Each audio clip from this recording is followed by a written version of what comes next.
안녕하세요. 나무 아카데미입니다. 오늘은 사후가정사고, 제목이 조금 어렵네요. 사후가정사고라고 하는 독서 지문 천천히 살펴보도록 하겠습니다. 첫 번째 문단, 첫 번째 문장입니다. 대학생 갑은 실제 사례를 들어서 바로 시작을 했죠. 이것이 뒤에 언급이 되어 있는 사후가정사고인데 내용은 이렇습니다. 졸린 상태에서 시험을 본 것입니다. 을은 평상시와 다름없이 시험을 봤는데 두 사람 모두 만약에 C를 받았다고 해보자는 겁니다. 이때 갑과 을은 C라는 성적을 보고 가정을 하는 거죠. 내가 뭐뭐 했다면 뭐뭐 했을 텐데, 혹은 내가 뭐뭐 하지 않았다면 뭐뭐 했을 텐데 와 같은 생각을 하게 됩니다. 아무래도 내신 대비다 보니 미리 정리를 해 놓았는데 이것이 추가형 사후가정사고이고 이것이 삭제형 사후가정사고입니다. 이와 같이 앞에 것들이죠. 어떤 사건을 경험한 후에 하는 일어날 수도 있었지만 결국 일어나지 않은 가상의 대안적 사건들에 대한 생각을 개념 정의하고 있죠. 무엇이라고 한다? 사후가정이라고 합니다. 그 다음 사후가정사고는 이렇게 형태를 가진답니다.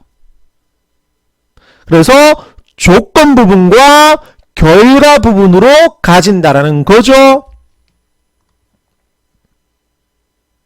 그래서 조건 부분에서는 무슨 부분? 조건 부분에서는 이 이루어지고 결과 부분에서는 이것이 이루어진답니다. 읽으셨나요? 내용일치로 출제될 수 있겠죠? 조건 부분에서는 전환이 이루어지고 어떤 전환? 사건을 선행 사건을 가상의 사건으로 바꾸어 보는 전환이 이루어지고 결과 부분에서는 실제로 일어난 사건을 가상의 사건으로 바꾸어 보는 전환이 이루어집니다. 다음 문장, 다음 문단. 사후가정사고는 조건 부분의 전환 구조에 따라서 기준이죠. 무엇에 따라서? 전환 구조에 따라서 추가형 사후가정과 아까 나왔었죠. 미리 삭제형 사후가정으로 결과 부분의 전환 방향에 따라서 기준 두 번째죠. 뭐죠?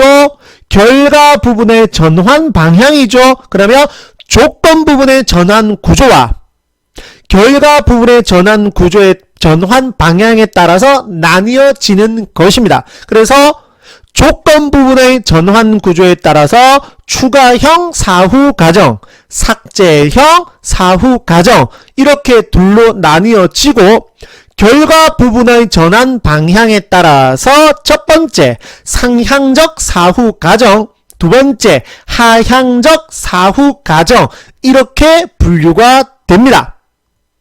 그럼 이제 요 1-1이라고 편의상 표현을 할게요.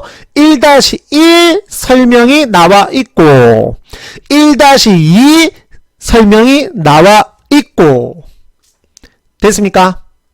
그 다음 한편 일어난 사건보다 더 나은 대안적 사건을 결과로 가상하는 것을 무엇이라고 한다? 상향적 사후가정사고라고 하고 그럼 이제 이게 2-1이겠죠?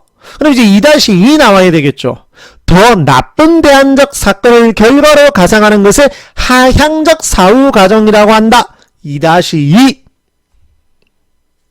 정리가 깔끔하게 되죠. 이때 부정적 결과를 경험했을 때는 상향적 사후가정 사고가 기억하세요. 부정적 결과를 경험했었을 때는 상향적 사후 가정 사고가, 긍정적 결과를 경험했을 때는 하향적 사후 가정 사고가 많이 나타납니다. 왜 그런지는 묻지 마세요.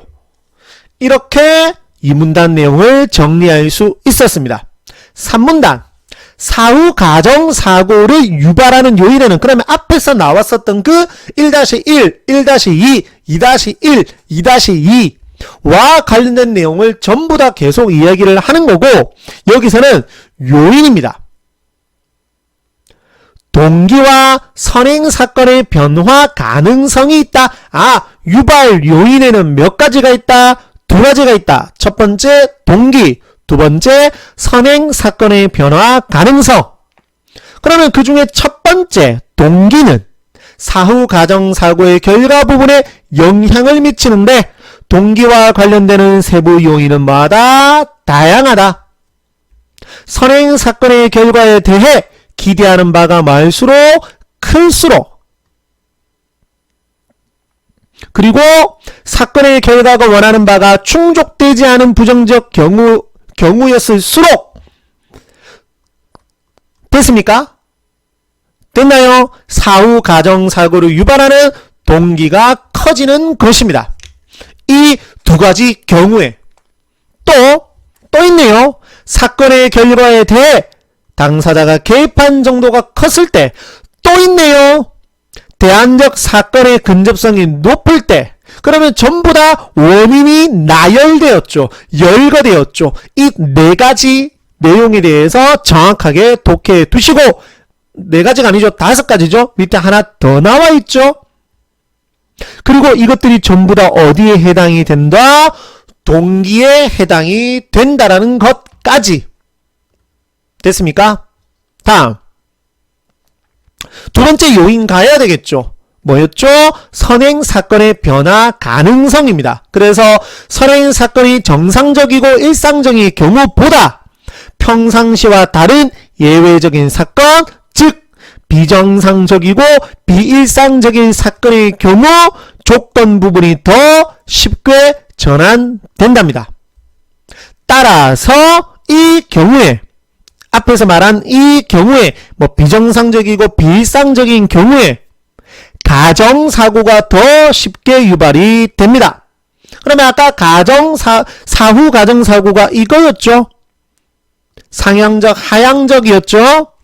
비정상적이거나 비일상적인 사건들을 변환시켜 사후 가정사고의 조건 부분의 구체적 내용을 이루게 되는 것, 이것에 대해서 예를 들어 놓은 것입니다. 이렇게 정리를 해볼 수가 있겠습니다. 자, 그 다음 마지막 단락.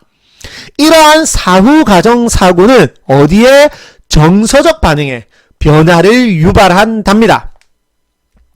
그래서 하향적 사후 가정 사고는 현실에서 일어난 사건보다 더 못한 가정적 사건을 상상하여 긍정적 감정을 경험하게 하고, 그래서 하향적 사후 가정 사고는 나쁜 감정을 완화하고 긍정적인 감정을 증대하기도 합니다. 그런데 어떤 문제점도 있겠죠. 사후 가정 사고를 하는 경우에는 대부분 더 나은 대안의 결과를 상상하는 상향적 사후 가정 사고를 하게 되고, 그러면 좀 부정적 감정을 경험하게 됩니다. 오늘도 지문 내용 천천히 살펴보았고, 밑에 정리되어 있는 내용 정지하셔서 학습하시길 바랍니다.